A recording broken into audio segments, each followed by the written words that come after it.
sobre essa temática.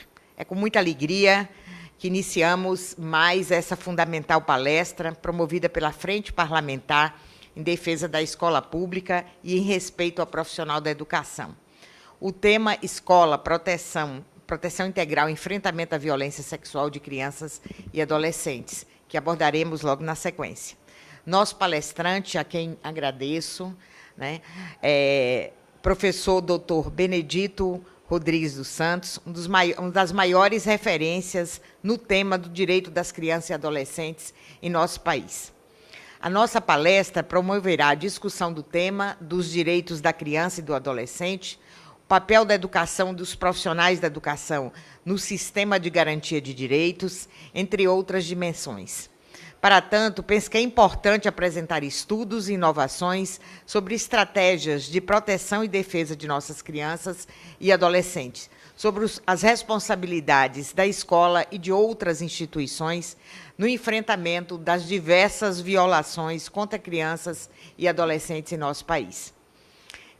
Especial atenção será dada à questão de identificação de sinais de abuso, exploração e a escuta de crianças e adolescentes vítimas de violência sexual e de ações possíveis de enfrentamento. Dr. Benedito produziu guia para capacitação de depoimento especial de crianças e adolescentes e guia para identificação de violências. São materiais e conteúdos destinados à capacitação dos vários profissionais envolvidos, de muito valor para todos e todas nós, além das referências teóricas e metodológicas que sustentam todo este trabalho. Ontem foi o dia do psicólogo, e especialmente dos psicólogos que trabalham no interior da escola, muitas prefeituras, muitos estados têm esse trabalho, e que ajuda os professores nestas reflexões. Então, um dia também que a gente chama atenção para a importância do nosso tempo, do momento que vivemos, sobre a importância de estarmos sempre atentos aos sinais das nossas crianças e adolescentes.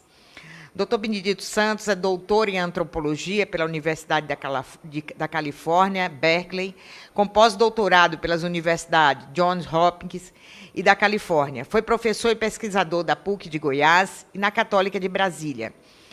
É pesquisador associado do Instituto Internacional de Direitos e Desenvolvimento da Criança, da Universidade de Vitória, no Canadá. Tem realizado consultorias de longa duração para organismos das Nações Unidas, Fundo das Nações Unidas para a Infância, Unicef, a quem agradecemos também, porque o professor está lá trabalhando e intensamente construindo possibilidades para as nossas crianças e adolescentes. E organizações não governamentais, internacionais, como a Childhood, do Brasil. É um dos autores do Guia Escolar, Identificação de Sinais de Abuso e Exploração Sexual de Crianças e Adolescentes. Crianças e adolescentes vítimas ou testemunha de violência sexual. Metodologias para tomada de depoimento especial, entre outras dezenas de publicações. Tem como áreas de atuação a erradicação do trabalho infantil e proteção do trabalho do adolescente, implementação de políticas e programas para crianças em situação de risco e monitoramento e avaliação de programas e projetos, além do tema da violência contra crianças e adolescentes e as estratégias de enfrentamento e atendimento integrado.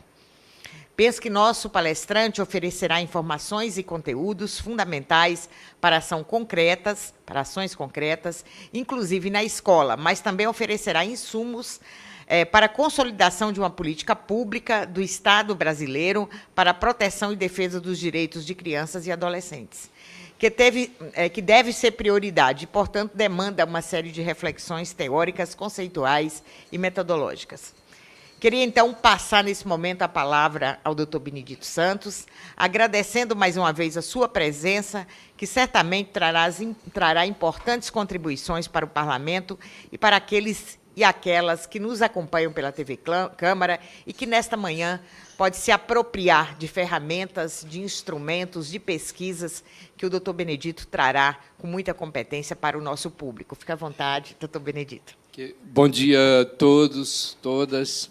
Gostaria de, inicialmente, agradecer à professora Rosa Neide pelo convite e fazer uma saudação especial a ela, pelo compromisso de longa duração dela com a educação pública, gratuita, de qualidade para todos, né, com o compromisso dela com os direitos da criança e do adolescente.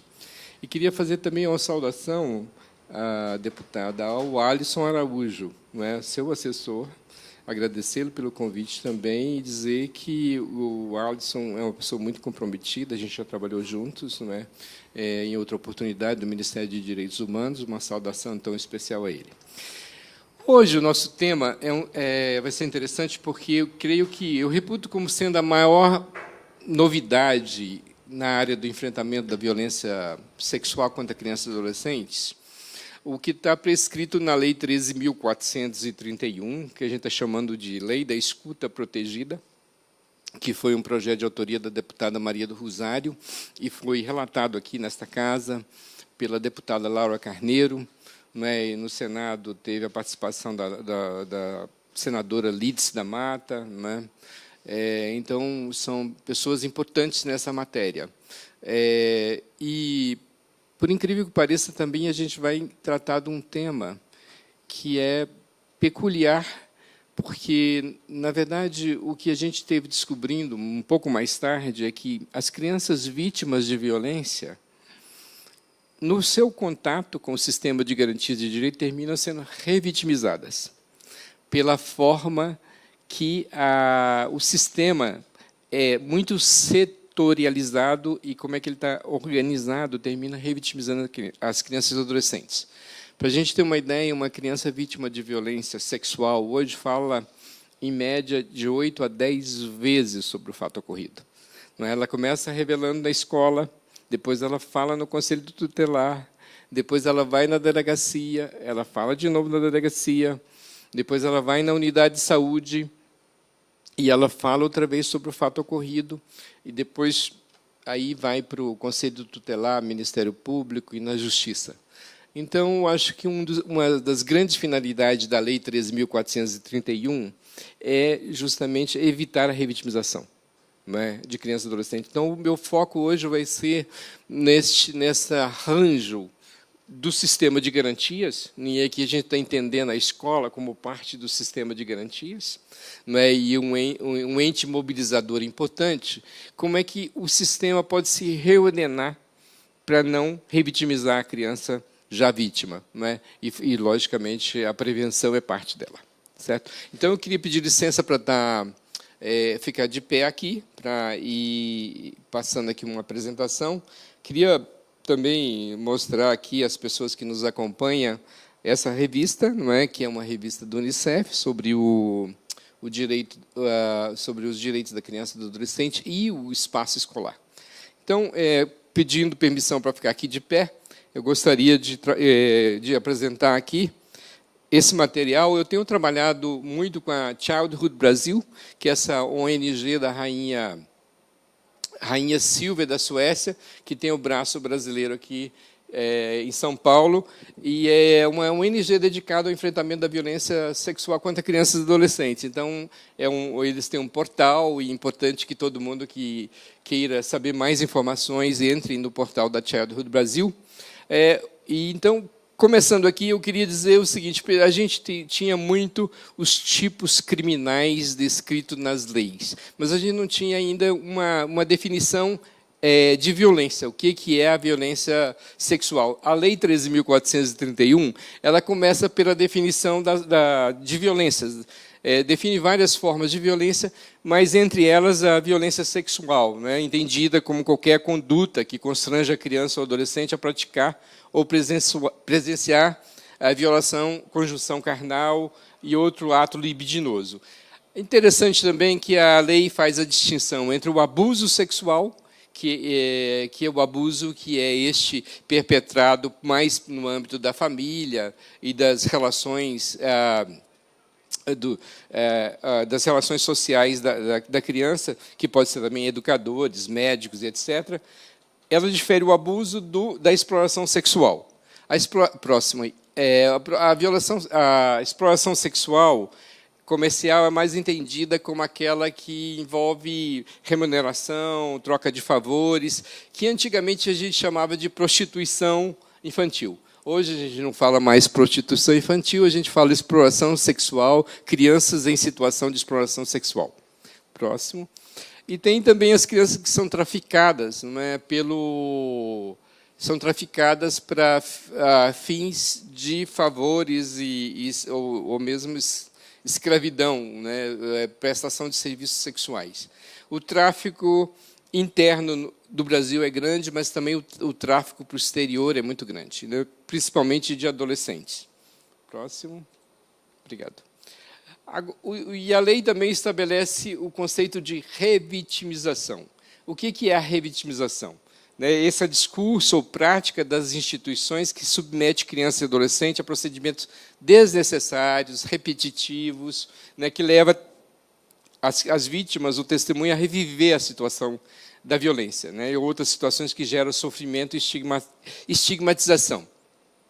Então, acho que pela primeira vez uma lei brasileira fala da violência institucional, que é essa violência praticada pelas instituições, intencional ou não intencional, que muitas vezes é o seguinte, os profissionais estão na melhor das intenções, não é intencional a prática, mas termina revitimizando pela falta de condições, pela falta de capacitação, pela falta de um protocolo de atendimento à criança e adolescente. Para dar ligeiramente aqui para vocês uma dimensão do fenômeno da violência no Brasil, nós temos assim proporções endêmicas da violência contra a criança e adolescente. Os últimos dados que tem contabilizados de 2018, o Disque 100 recebeu 152 mil denúncias de violência contra a criança e adolescente. É uma quantidade imensa de violência. Desse montante, desse montante, eles foram distribuídos 150 mil total, 140 mil de crianças e adolescentes, e desse total, a negligência é a primeira violência mais denunciada, com 55.375 casos.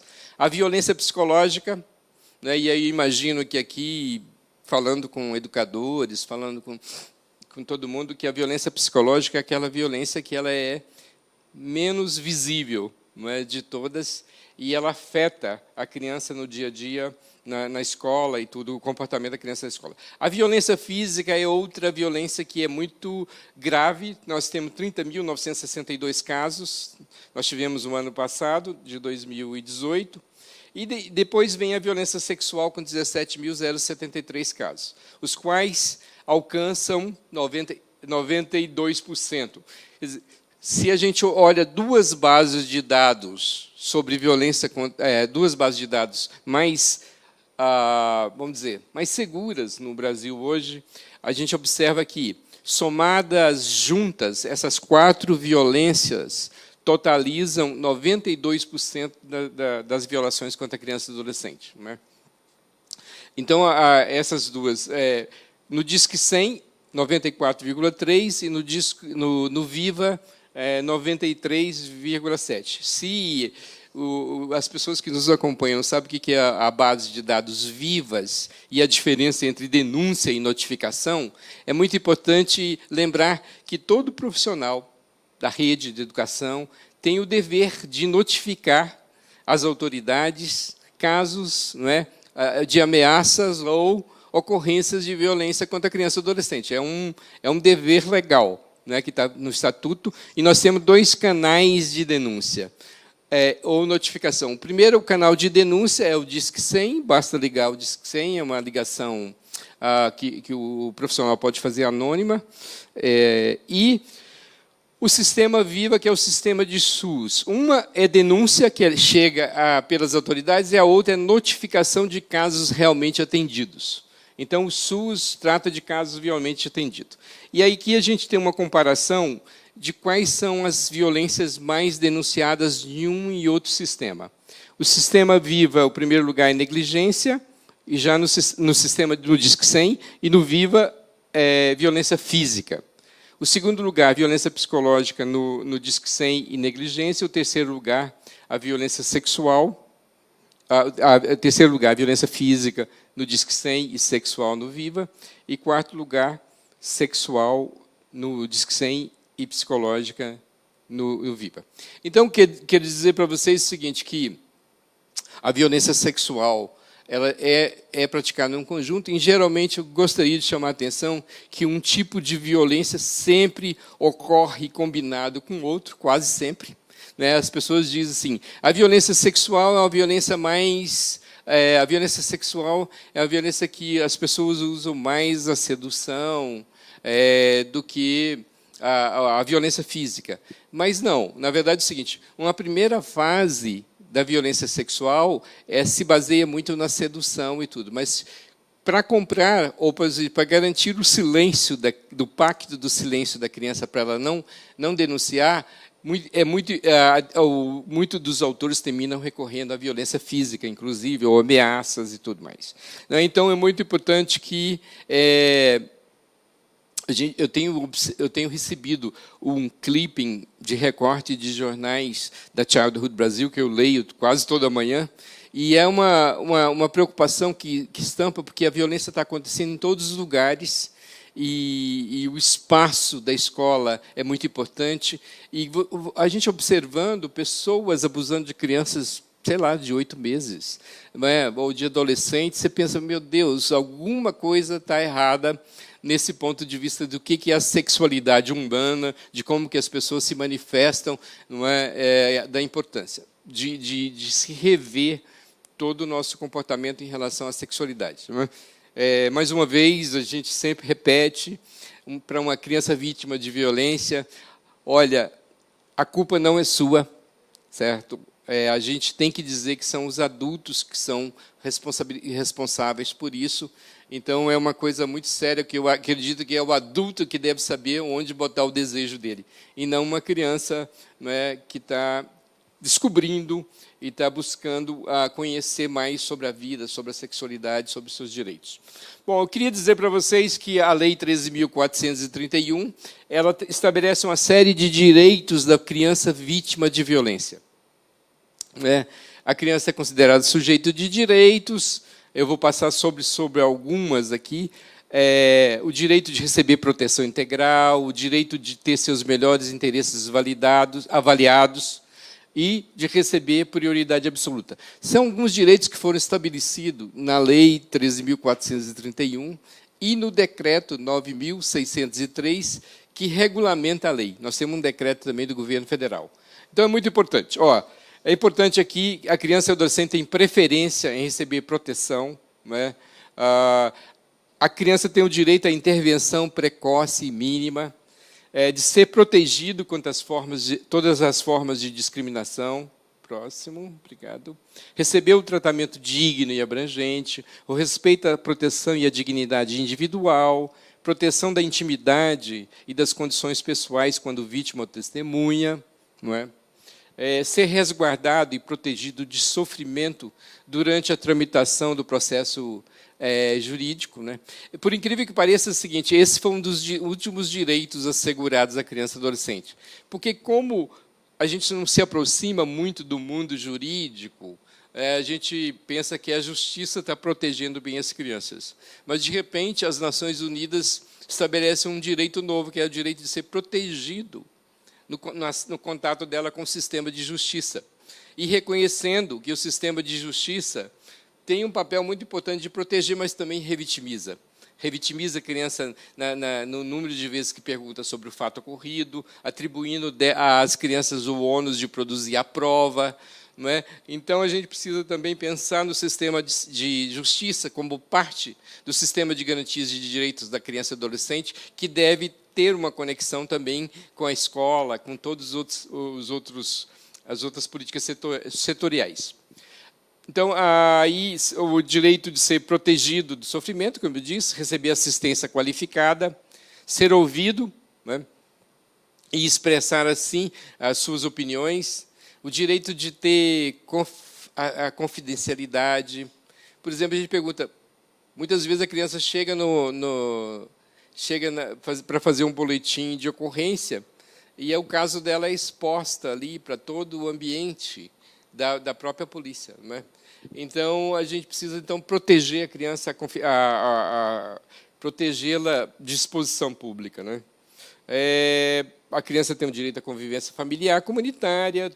Estou citando aqui apenas alguns deles, né? A criança e o adolescente vítima ou testemunha de violência têm o direito de pleitear, por meio do seu representante legal, medidas protetivas contra o autor.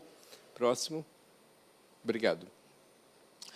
Relativa ao atendimento inclusivo. O direito de serem consultados acerca da preferência de ser atendidos por um profissional do mesmo gênero, né? Ser assistido por um profissional capacitado, o direito de ser ouvido no horário que for mais conveniente.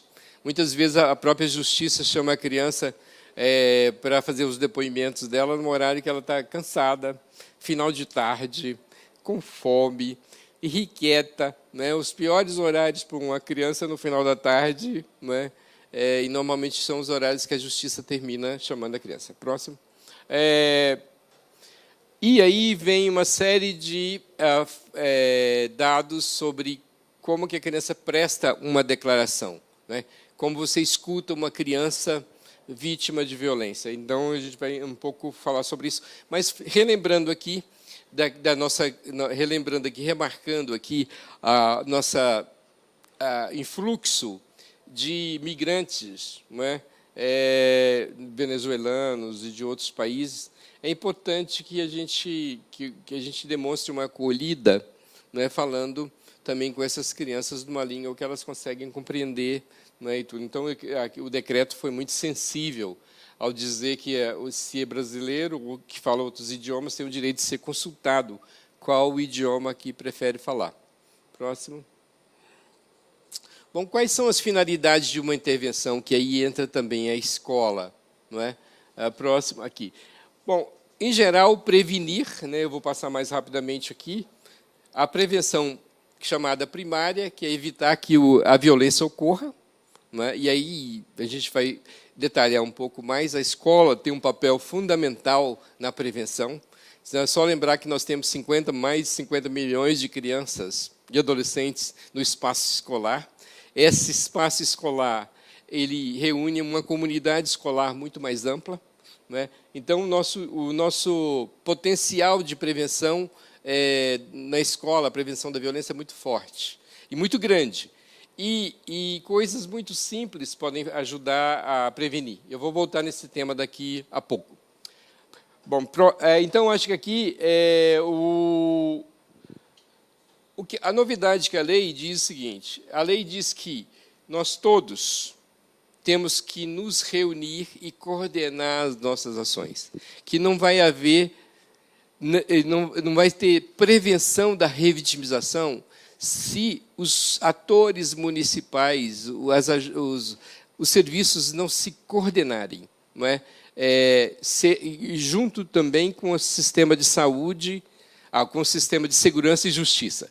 Então, nós estamos falando de uma organização, uma reorganização do sistema de garantias, que, desta feita, escola, educação, saúde e assistência, que são os clássicos, mas nós não estamos falando só dos clássicos, nós estamos falando que nós temos que nos reunir também com a segurança pública, né, no caso para a investigação, e com o sistema de justiça. A gente não tem o costume, mais uma vez, de pensar o sistema de justiça como parte do sistema de garantias.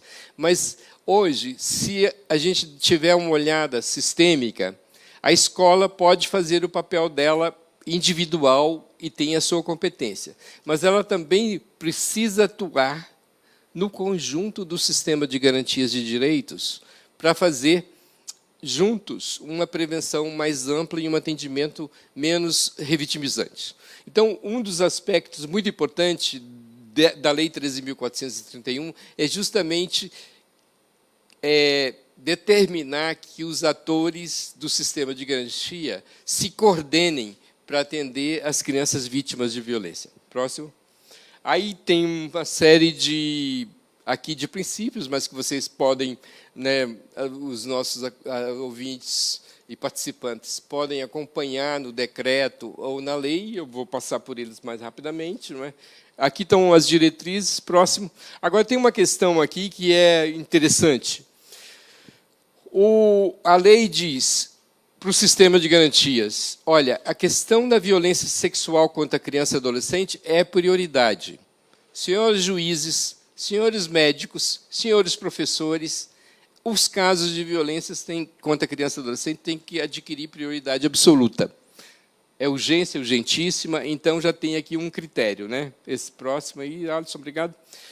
Vem aqui uma diretriz importante que o parlamento pode nos ajudar a incentivar e, ao mesmo tempo, acompanhar e verificar se está acontecendo. O decreto diz que cada município brasileiro deve formar um comitê de gestão colegiada da rede de cuidado e de proteção social de crianças e adolescentes vítimas ou testemunhas de violência, onde sentam, nesse comitê, tem representação saúde, educação, assistência social, segurança pública e da justiça.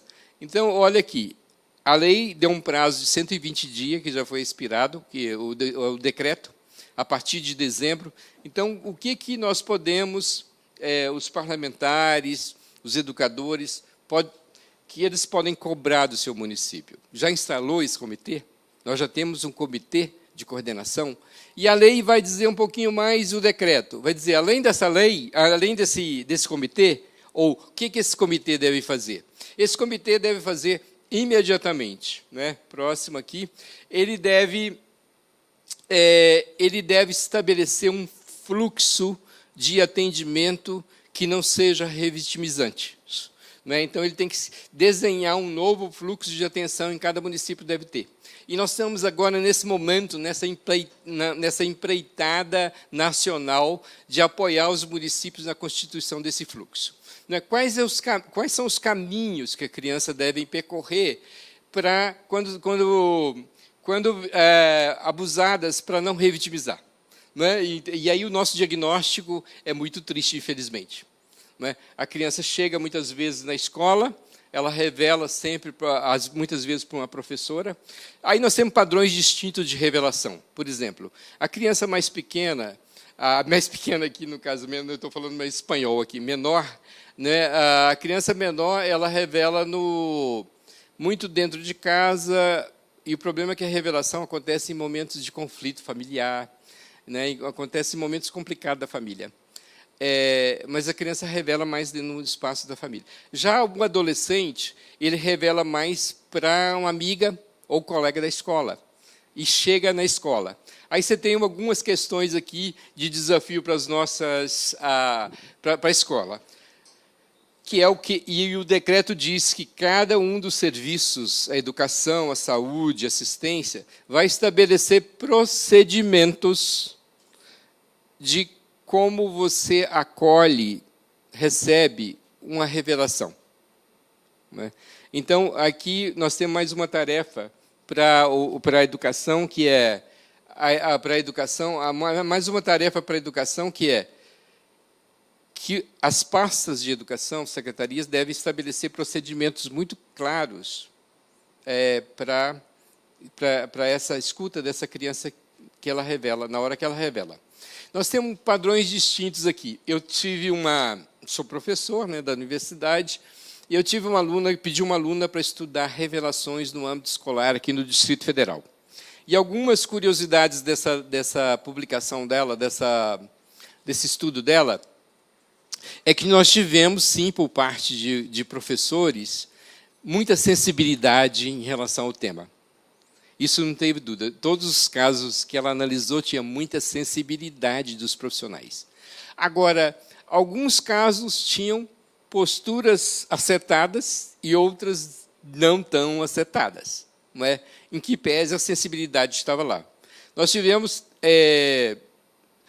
situações que ela descreveu que a criança começou a revelar, a professora falou assim, não, peraí, eu não entendo nada desse assunto, não, você dá um tempinho aqui que eu vou chamar a coordenadora pedagógica. Não é? Esse foi um tema. Nós tivemos um outro caso em que a professora chegou e falou, não, eu tô super solidária com você, abraçou a menina e falou assim, esse cara que fez isso é um monstro, que não deve fazer isso. não é? E são também posturas muito boas, mas não são posturas que a gente deve ter em relação à criança que revela, certo? Não é. E a outra mais grave, eu vou dizer para vocês aqui, que foi uma diretora, não é? A gente não vai dar nome de escola isso aqui. Ela chegou e disse o seguinte: olha, eu, como autoridade aqui da escola, eu tenho o dever de lei de notificar as autoridades o que aconteceu. Mas eu gostaria de, antes de notificar as autoridades, eu gostaria de saber se isso aconteceu mesmo. Então, ela chamou o autor, suposto autor da violência, e a vítima na sala da direção para perguntar se foi isso mesmo que aconteceu. Não é? Então, o seguinte, você percebe que nós não temos um padrão de revelação na escola. Por exemplo, outra coisa que aconteceu, que acontece, a adolescente revelou para a amiga, e a amiga, muito preocupada com o adolescente, chegou na direção e disse para a direção da escola: olha, não queria que vocês falassem não, mas a amiga falou que está acontecendo isso e isso. E aí a diretora chega e fala assim: fulana disse que você contou para ela isso e isso. Não é? Então, já são posturas todas muito complicadas em relação a... Então, o que a gente tem que tirar urgente? Alguns protocolos de dizer: criança revelou para mim, professor ou professora, o que eu devo fazer? A criança revelou para uma amiga. Ou, a outro fator, eu observei sinais de que ali pode ter violência. Não é? E aí a gente tem, no guia escolar, tem uma série de sinais, não é, que a gente pode observar.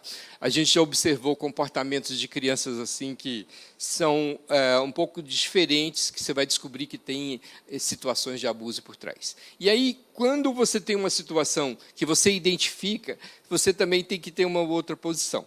Não é? Então, nós temos que estabelecer um fluxo mais claro. A lei o estatuto já determina que tem que ser comunicado ao Conselho Tutelar, não é, os casos de ameaças ou ocorrências. Quer dizer, você não precisa necessariamente averiguar se está acontecendo a coisa, não é? Ou investigar, muito menos. O professor, a autoridade. Ele precisa comunicar às autoridades para que ela faça o trabalho. E aqui vocês vão ouvir que o primeiro aspecto da lei é dizer: vamos nos coordenar, estabelecer um fluxo e um protocolo único de intervenção para a cidade. Não sou só eu, professor, tem que saber o que acontecer. Né? O conselheiro tutelar tem que saber como proceder. Não é?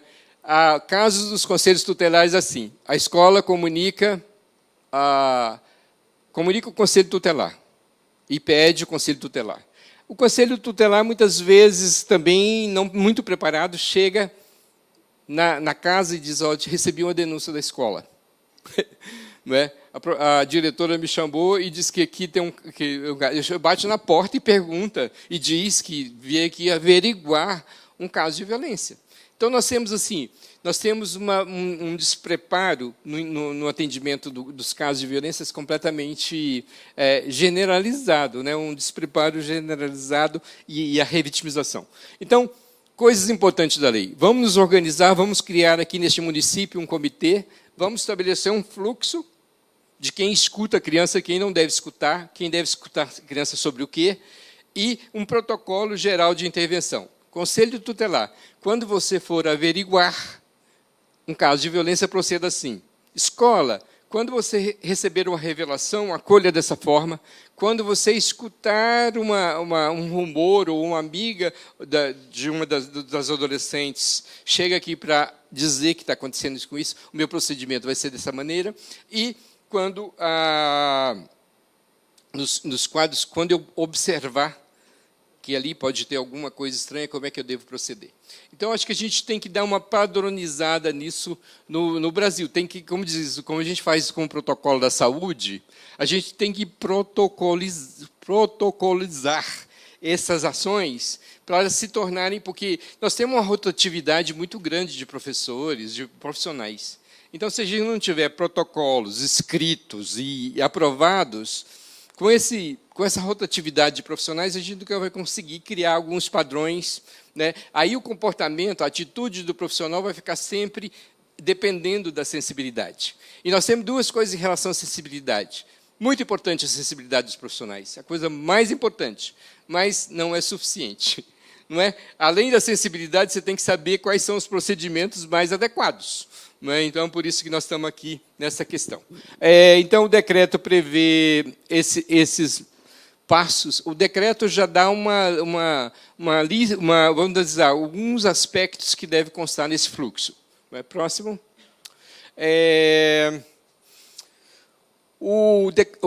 A lei também prevê que os municípios podem criar centros de atendimento integrado, onde as vítimas chegam num único espaço e recebem todos os serviços. Ela não tem que fazer a via crucis, de sair percorrendo os serviços todos, a própria criança com a família. Não é? Os centros podem ter juntos, ou pode ter saúde, educação e assistência. Tem um exemplo de Vitória da Conquista, na Bahia, que tem um centro de atendimento integrado. Lá nesse centro está saúde, assistência, está a delegacia especializada, o Conselho Tutelar, o Ministério Público. Então, a criança chega num espaço que ela está. Então, tem essa previsão legal aqui, também, que é uma coisa também que os municípios podem criar. Próximo. Aí começam as questões de prevenção primária e secundária, né? A lei diz que nós temos que atuar na prevenção. Eu vou dizer uma coisa para vocês, que eu sou também um ativista dos direitos da criança e do adolescente. Eu venho lutando pelos direitos de criança e adolescente desde dos anos 80, né? E a gente nunca conseguiu estabelecer nesse país uma política de prevenção da violência contra a criança e adolescente. A gente conseguiu avançar em algumas coisas do atendimento, mas não existe no país, não existe nenhum município, não existe uma política de prevenção à violência, muito menos sexual. Então, é urgente que a gente tenha políticas de prevenção. A prevenção é um discurso mais acionado pelas autoridades, mas é o menos praticado de todos e todos, porque não existe na prática. Tem alguma questão em relação à visibilidade das ações, que parece que não dá voto. Tem algumas coisas que parece que, em relação à prevenção, que ela não é muito marketável, não é muito demonstrável do ponto de vista, não é muito justificáveis, a prevenção não é muito justificável no orçamento público, mas um desafio nosso é fazer a prevenção entrar para a ordem do dia. A prevenção tem que ser a ordem do dia. E a gente tem que produzir discursos para convencer os gestores, a gente tem que mostrar para eles como é que pode marketar politicamente a prevenção e como é que a gente pode justificar e dar visibilidade a ela. Porque uma obra, um centro, dá muito mais visibilidade do que uma ação de prevenção. Mas, com certeza, a gente precisa aprender a demonstrar os resultados positivos de uma prevenção. E tem... aí eu queria... Esse pode ir, Wallace, para a próxima. Interessante. Prevenção no espaço da escola. A gente tem muitos lugares... Tem uma questão hoje que é delicada a falar, mas acho que a gente precisa falar, que é a educação, orientação sexual na escola. Já tem essa previsão, a resolução número 2 de 98 do Conselho Nacional de Educação, instituiu nas diretrizes curriculares os parâmetros para chama orientação sexual. Eu nem acho que o termo seja o melhor, mas tem um conteúdo bom ali. Então, é muito importante que a gente resgate isso daqui.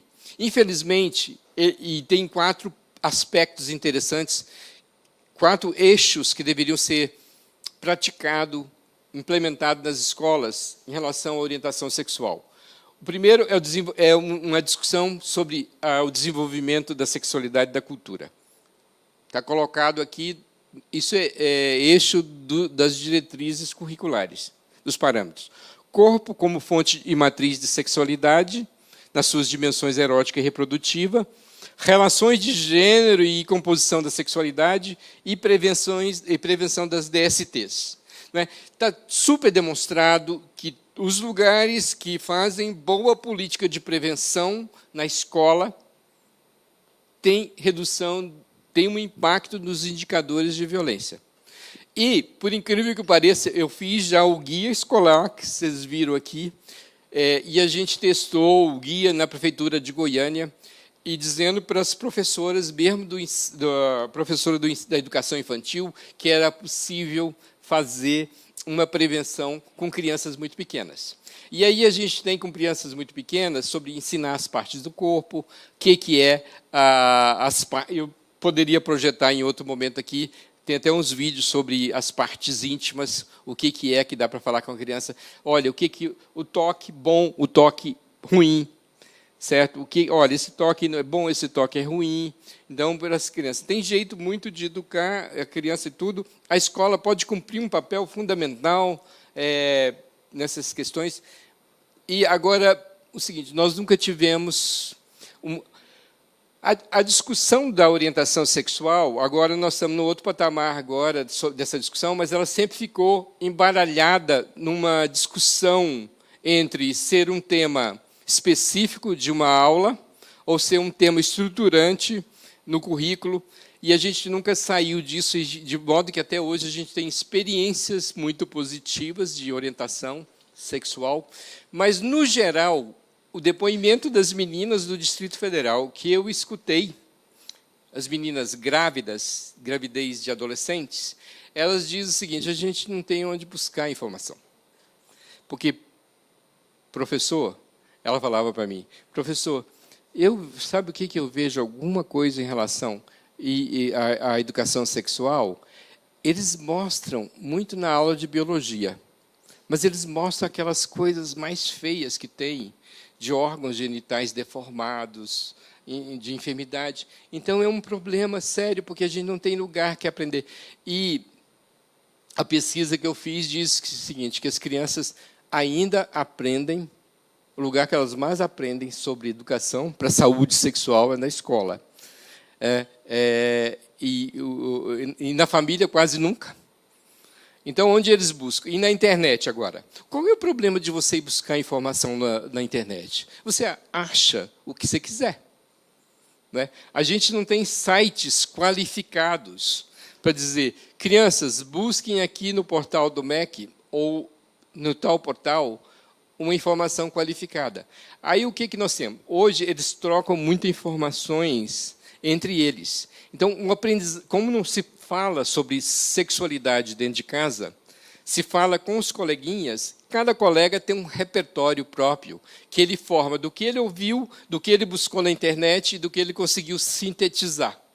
Então, não se assustem de saber, por exemplo, que as crianças e os adolescentes sabem de métodos de prevenção, sabem muito, para evitar a gravidez, mas tem algumas ideias muito equivocadas do que é, do jeito de fazer sexo, que fica grávido do que não fica grávido. Né? Então, assim, a chamada tabelinha, que é como as meninas e os meninos não têm muito acesso aos métodos preventivos, seria uma aposta na chamada tabelinha. O problema é que é o seguinte, por falta de conhecimento, as meninas não têm conhecimento do seu próprio corpo, não sabem quando menstrua, qual a regularidade disso, qual deveria ser. Então, nós temos aqui, então, uma necessidade muito grande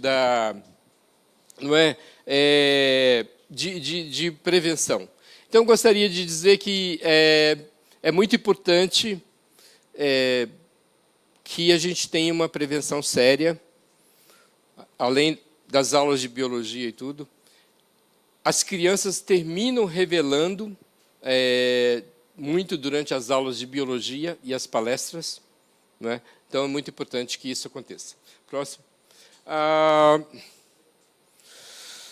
Bom, vamos passando por esse aqui. A gente já disse bastante desse. Próximo. Então, o que nós temos aqui é muito importante que tenha um programa de formação continuada para os professores. Né? Os professores precisam, as informações são muito eventuais, nós não temos um programa de formação continuada, então é importante que a gente tenha... Um minuto.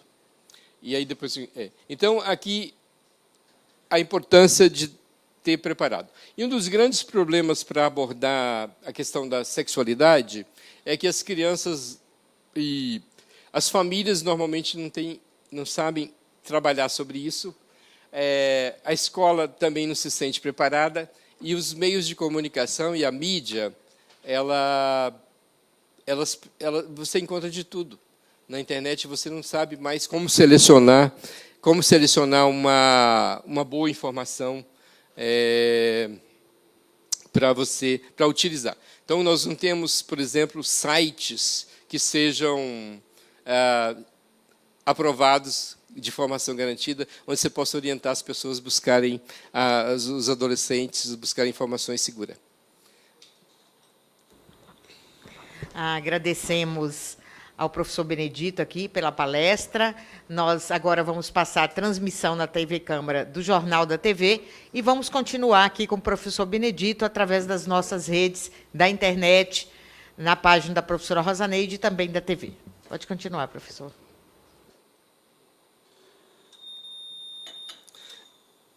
Próximo aqui. Aproveitar, agradecer a presença do deputado Marques, que está aqui conosco. Muito bem, deputado, bem-vindo. Agora vamos falar um pouco sobre... Bom, revelação, um espaço importante. É comum você escutar, olha, teve uma palestra do 18 de maio na escola, eu vi e eu entendi que aquilo que estava acontecendo comigo era uma violência. Eu não tinha certeza disso. Eu sabia que tinha uma coisa errada, mas, então, assim, é muito comum que depois de uma palestra sobre a prevenção de violência, a palestra sobre isso, que as crianças revelem depois para os professores. E vou dizer para vocês ainda, vou confessar para vocês, que não é somente as crianças e os adolescentes. Nessa experiência que eu tive de testar o guia em Goiás, né, em Goiás, na PUC, com a PUC, com a prefeitura, a gente estabeleceu todo um plano. Primeiro, os professores falaram, não, a gente não tem informação para tratar do tema. Aí a gente reuniu o guia escolar, fez o guia escolar, falou assim, aqui é a informação para vocês. A partir daqui, vocês têm aqui uma condição de fazer. Aí nós estabelecemos um dia para ter prevenção para o ensino, para a educação infantil, prevenção para as crianças, prevenção para os pais e prevenção para os professores. E esse dia, que era um dia combinado, ele foi um fracasso, não é? Um fracasso generalizado. E aí nós perguntamos, mas o que pode ter acontecido com esse fracasso? Alguns só fizeram. Aí nós fomos descobrindo o que tinha por trás. Uma revelação de que muitos professores tinham sido também abusados e que não tinham... que os professores que tinham sido abusados. E eles tinham uma questão emocional para tratar do tema. Aí foi interessante que isso veio à tona e a gente terminou que fazer uma oficina de apoio às professoras e aos professores, não é? Porque o nível de violência sexual e da invisibilidade disso é tão forte que quase, e com muita frequência, quase toda palestra que a gente passa, as professores chegam no final e dizem assim, olha, eu fui abusada na infância e eu não fiz nada. Eu não fiz nada com isso. Eu me senti presa no segredo, no pacto do segredo, né, o pacto informal. Então, eu não fiz nada. Aí, o que a gente diz? A gente diz o seguinte, a gente diz claramente assim, se você não fez nada por você, faça para alguém. Não é? Faça para alguém, ajude na prevenção de uma criança e adolescente, ajude evitar que isso aconteça com outra criança. É uma forma de você se curar e é uma forma de você fechar, como os psicólogos dizem, fechar essa gestalt. Fecha essa gestalt, certo? Mas vamos quebrar esse ciclo de impunidade. Vamos quebrar o ciclo, o pacto do silêncio. Vamos quebrar isso e vamos prosseguir. Então, aqui, ao quebrar esse pacto do silêncio, a gente precisa estar preparado para escutar as crianças. E tem muitas formas de escuta, de criança e adolescente. Tem escuta para desenhar as políticas, tem escuta dos órgãos, tem a escuta terapêutica, né, tem a escuta do sistema de justiça. A gente está perguntando, e aí começa também a distinção do que a gente vai fazer entre o que é escuta especializada e o que é o depoimento especial de criança e adolescente. Né? Qual que é a natureza da escuta que a gente tem que ter? A gente tem que... Uma pessoa que está escutando a criança, ela escuta e acolhe, mas ela tem que entrar em detalhes. Ela tem que perguntar se foi de manhã, se foi de noite, se teve penetração, se não teve penetração. Possivelmente, isso é uma coisa para os órgãos de justiça. Então, o que a rede precisa saber para fazer a sua intervenção e o que é um material que só precisa ser investigado, para investigação. Então, aqui é uma discussão que nós estamos tendo agora. Próximo, Alisson, obrigado. E aí, o que a lei diz? A lei separou a escuta especializada do depoimento especial. Eu vou ler com bastante cuidado isso aqui, que é muito importante. Esse é um ponto-chave da nossa lei. A escuta especializada é o procedimento de entrevista sobre a situação de violência. Por que isso aqui? Porque isso aqui está relacionado com a escola, com o que a escola deve fazer nos casos de violência. A escuta especializada é o procedimento de entrevista sobre a situação de violência com criança ou adolescente, limitado o relato estritamente ao necessário para o cumprimento da sua finalidade. É realizado perante o órgão da rede de proteção. Sua finalidade é a proteção e o provimento de cuidados. Tem por objetivo assegurar o acompanhamento da vítima para superar as consequências. Não tem o escopo de produzir provas para o processo de investigação e responsabilização. Então, isso é o seguinte, o profissional de saúde, ao contato com a criança vítima de violência ou de educação, não precisa ficar preocupado de querer extrair informações para ajudar no processo de investigação. Não é? E aí a gente tem uma orientação muito clara aqui, o decreto tem, de como que o profissional da educação pode atuar. Mas aí o depoimento? O depoimento especial é a oitiva de criança e adolescente vítima ou testemunha de violência, realizado pela autoridade policial ou judiciária, será realizado uma única vez em sede de produção antecipadas de provas e tem por finalidade produzir provas. Agora, veja aqui, queria dizer para vocês que quem não está familiarizado com o depoimento especial, o depoimento tradicional quase todo mundo conhece. Está o juiz, o promotor e o defensor, a criança está aqui, sentada na frente, o réu está aqui, do lado do defensor, e a criança é interrogada diretamente pelo promotor, pelo juiz e tudo. Essa é uma situação tradicional. O caso que saiu recentemente na mídia, o promotor do Rio Grande do Sul, que ele já reviu sua posição, depois ele perguntou para... Ele recebeu de uma violência sexual do pai. E aqui, a menina fez um pedido para fazer o aborto legal. Lembra dessa história? E o promotor teria dito, segundo o que está ali, olha, mas você, na hora de fazer, você não se preocupou. Agora você quer tirar a vida dessa criança? E falou um monte de outras palavras que eu nem vou falar aqui. Esse depoimento está na internet. Agora, o que é o depoimento especial? O depoimento especial é uma diferente. Ele usa tecnologia. Primeiro, o seguinte, quem conversa com a criança são profissionais capacitados. Psicólogo, assistente social, tem alguns lugares técnicos de assistência. Eles conversam com a criança em uma outra sala, fora da sala de audiência. Aquela entrevista é transmitida para a sala de audiência. Eles seguem um protocolo, o protocolo rígido de como entrevistar uma criança. O profissional conduz a entrevista forense, que chama, até o final, depois abre para a sala de audiência. Quando chegam as perguntas da sala de audiência, a criança, o profissional que está lá pode adaptar a linguagem da criança ou adolescente. Pode adaptar. E diferente do interrogatório ou da inquirição o protocolo ele é um protocolo de entrevista da criança, cientificamente formulado para colher a versão da criança. A criança nunca vai ser colocada em xeque, acareada, nada. É para facilitar a versão. E são uma série de métodos e técnicas científicas. Então, o que é que nós estamos fazendo agora? Implantando o depoimento. E olha só para vocês o aspecto inovador dessa lei. No geral, a criança ia ser escutada no sistema de justiça 5, 6, 7 anos depois do fato ocorrido.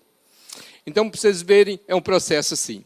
A denúncia, a notificação chega no Conselho Tutelar, o Conselho Tutelar averigua, registra o boletim de ocorrência, a investigação policial demora de, sei lá, 5, 6, 7, 8 meses, o Ministério Público pega esse processo, se tiver bom, segue, apresenta a denúncia, se não tiver, pede nova diligência para a polícia faz novas investigações, isso chega no sistema de justiça, o sistema de justiça demora mais um tempo para ouvir a criança, adolescente, e vai ouvir a criança 5, 6 anos depois do fato ocorrido.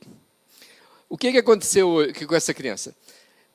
Todas as pesquisas dizem, se você ouvir a criança mais pronto possível, você colhe melhor informação, mais informação e informação de melhor qualidade.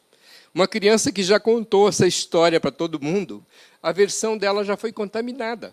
Então, quando chega na justiça, já está tudo contaminado, não é? A versão dela. Então, o que essa lei diz? Aquilo que ia acontecer lá no final, o depoimento da criança e adolescente, tem que acontecer no começo. A lei inverteu o quadro jurídico e a cultura jurídica. Agora, o que está na lei, que a lei quebrou do ponto de vista legal, precisa ser transformado no cotidiano. Né? Nós temos que mudar a cultura jurídica para que esse depoimento aconteça de uma única vez e esse depoimento ele é gravado. Então, o que segue no processo é a gravação do que a criança disse. Então, se alguém quiser passar 2, 5, 6 vezes a gravação, tudo bem. Então, então nós temos aqui um novo espectro que divide o que é escuta do que é depoimento e estabelece novas regras para o depoimento da criança. Próximo. Aí, depois tem todas as regras, eu vou chegando mais para o final aqui para dar tempo da gente conversar. Bom, tem parâmetros aí, próximo, vamos pulando aqui. Aqui tem uma questão interessante. O que o decreto diz para os profissionais de educação? Quando vocês ouvirem uma revelação, primeira coisa, acolha a criança o bem possível. Tem algumas recomendações que eu vou falar aqui no final. Quer dizer, não abrace a criança, não chame a criança de coitadinha, mas acolha a criança. Por que não é muito bom? Se a criança for te abraçar, tudo bem. Mas por que não é bom o abraço ou o toque da pessoa? Porque a criança pode não está distinguindo qual que é o bom toque do ruim. Ela pode estar confusa em relação ao toque. Então, se você abraçar e ficar fazendo carinho na criança, ela pode achar que é o mesmo que está acontecendo com ela. Né? Então, você tem que estabelecer um limite ali. Próximo. Aqui. E aí eu vou seguindo. Né? Se você está conversando com uma criança ou adolescente que possivelmente está sendo abusado, lembre-se de propiciar um ambiente tranquilo e seguro. Elas devem ser ouvidas sozinhas. É fundamental respeitar a privacidade. Primeiro aspecto. Segundo, ouça a criança atento e exclusivamente. Não se pode permitir interrupções. Caso contrário, corre o risco de fragmentar todo o processo de descontração e confiança de concentração, né? Desculpa, de concentração adquirido. Então, a regra é a seguinte: esse é o mantra nosso de quem escuta a criança. Não se interrompe uma criança que está falando. Não se interrompe um relato livre, né? Você espera a criança terminar o ciclo dela para depois você fazer. Durante a revelação, você faz acenos importantes de que você está acompanhando essa criança, que está entendendo o que ela está dizendo. Você pode dizer, estou te escutando. Né?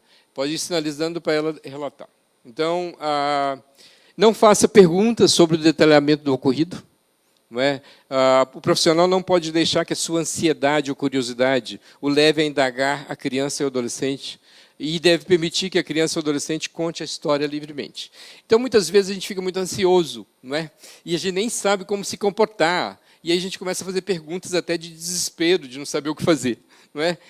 Então, é importante ter paciência e escutar a criança. E vocês vão ver, depois, no final, você fala assim, você já relatou esse fato para alguém mais? Não é? E o que você faz com isso aí? Vamos até o final e depois a gente volta. Confirme com a criança e o adolescente se você está, de fato, compreendendo o que elas estão relatando com acenos de cabeça. Próximo. Proteja a criança e reitere que eles não têm culpa pelo que aconteceu. É comum se sentirem responsáveis por tudo que está acontecendo. O relato deles deve ser levado a sério, já que é raro mentirem sobre essas questões. Diga a eles que, ao contar, agiu corretamente. Lembre-se de que é preciso coragem e determinação para uma criança ou adolescente contar a um adulto que está sofrendo algum tipo de violência. Não é? O pessoal diz o seguinte, que é muito... o pessoal fala muito de alienação parental e essas coisas. É verdade que tem situações dessa, mas a literatura diz que é raro uma criança inventar uma história toda de abuso, certo? Muitas vezes ela quer agradar a mãe ou a outra pessoa, ela termina falando alguns fatos. Mas numa entrevista forense, se é uma invenção, fica claro. Certo? É mais fácil ter adolescentes que não querem revelar. Mas não é muito fácil. Os casos de alienação parental, de inculcação, normalmente eles param logo em seguida. Próximo. Bom, isso aí já falei, né? Confiança. E depois o seguinte, é essencial não fazer promessas para a criança. Olha, vai ficar tudo bem, sabe? Eu posso te proteger. Você fala assim, não, eu vou fazer o meu melhor para te proteger. Mas eu não posso, né? Eu não posso.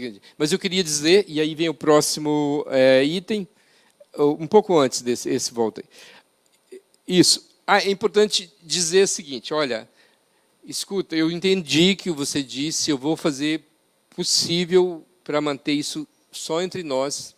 Esse assunto seu não vai ser revelado, mas eu queria dizer que eu tenho o dever de comunicar isso que está acontecendo com você para algumas autoridades. Né? Essas autoridades aqui na cidade são tal que podem te proteger. Então, é importante que você diga para a criança, para ela não se sentir traída depois. Certo? É muito importante. Próximo. Registre tudo o que foi dito, inclusive, se você puder ter memória depois de registrar com as palavras, registre tudo aquilo, né, utilizando os procedimentos legais. No relatório deverão constar declarações fiéis do que foi dito, não cabendo ali o registro de sua impressão pessoal. Quer dizer, deve evitar colocar a impressão pessoal. Mas eu acho que isso aconteceu mesmo. Não acho que... Você não está ali para fazer o julgamento se aconteceu ou não. Registre o mais fiel possível e faz o apoio e encaminhe a notificação para onde você vai encaminhar a notificação. Em geral, o que nós estamos orientando a escola aqui? Como tem muita retaliação sobre o professor, o profissional, a gente está orientando que os professores encaminhem os relatos para... Em geral, é o seguinte, no geral eles chamam a coordenação pedagógica, não é? Mas é levar para a direção da escola. Nos lugares de muita incidência de violência e de comunidades que ficam muito expostas, é muito importante, inclusive, quem sabe, passar a notificação para o secretário municipal, para proteger a escola e os profissionais. Porque tem, sim, casos de retaliação, profissional de saúde, profissional de educação, que comunica. Então, infelizmente, a gente não tem como proteger o profissional As escolas estão expostas, nós não temos como proteger os profissionais da educação. Esse é um aspecto também, deputada, muito importante, de preocupar como proteger os profissionais da educação, não é? Não só durante o processo de notificação, mas para garantir que elas cumprem o dever legal. Não é? Então, o que se pede? Se pede que seja registrado isso e se comunique. Conselho Tutelar e Delegacia de Polícia, não é? Ou, quer dizer, dependendo do lugar. Não é? Tem lugares no país, 80% dos municípios brasileiros têm menos de 20 mil habitantes, muitas vezes não tem delegado, ou o delegado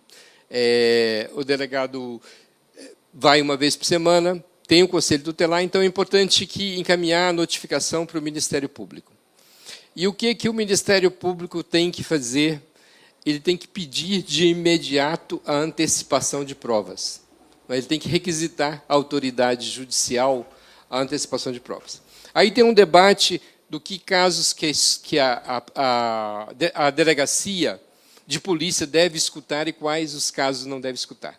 É muito importante, inclusive, que todo mundo só escute a versão do fato ocorrido uma vez e de forma gravada para as autoridades todas. Né?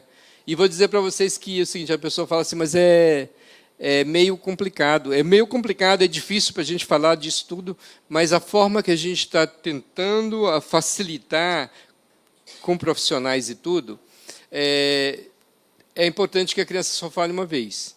Agora, o que é? Uma criança pequena ou um adolescente que chega para a autoridade e diz, olha, isso está acontecendo comigo. Como a gente fez na Lei Maria da Penha e outras coisas, vir a público e falar que está acontecendo é um ato de empoderamento também. É um ato de atitude, então. Então, acho que aí é uma questão importante. E a gente tem que lembrar sempre ao comunicar para as autoridades, a gente proteger a identidade da criança. Né? É muito importante, porque bullying é uma coisa perversa. Né? Você sabe muito bem que, e sobretudo os meninos, né? Os meninos abusados, sexualmente abusados, têm uma complicação muito maior em relação à questão da masculinidade, e muitas vezes, quando vaza o fato de que eles foram abusados, aí o bullying sobre eles é muito forte. Né? Então, acho que a gente tem que proteger essas crianças e adolescentes. Próximo. Então, obrigado. Né? Eu acho que é isso que eu queria comunicar aqui hoje. É uma proposta que nós estamos implementando a lei, não é uma proposta, é uma lei. Né? É uma nova forma de enfrentar a violência, é uma forma que é sistêmica, é uma forma que a escola faz parte de um conjunto da rede de proteção, é uma forma que treina o olhar dos profissionais da educação para prevenir, notificar, escutar a criança. Então, é uma nova forma que a gente espera que ela tenha um resultado, um impacto muito grande em reduzir esses indicadores de violência que nós temos hoje no Brasil. E fico aqui à disposição de vocês para o nosso diálogo. Muito obrigado.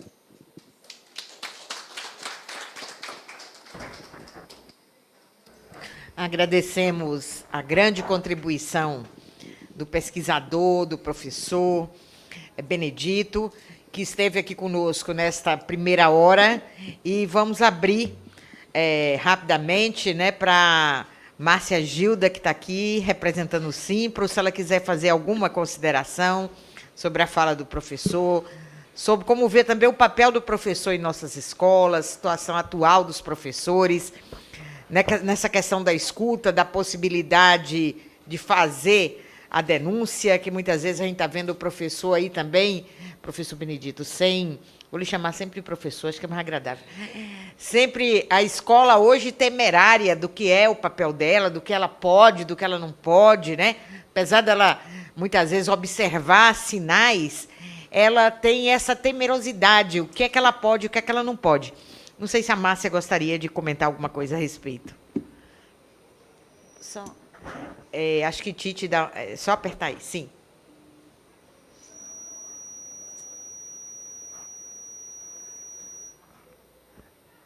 Acho que não está ouvindo ali.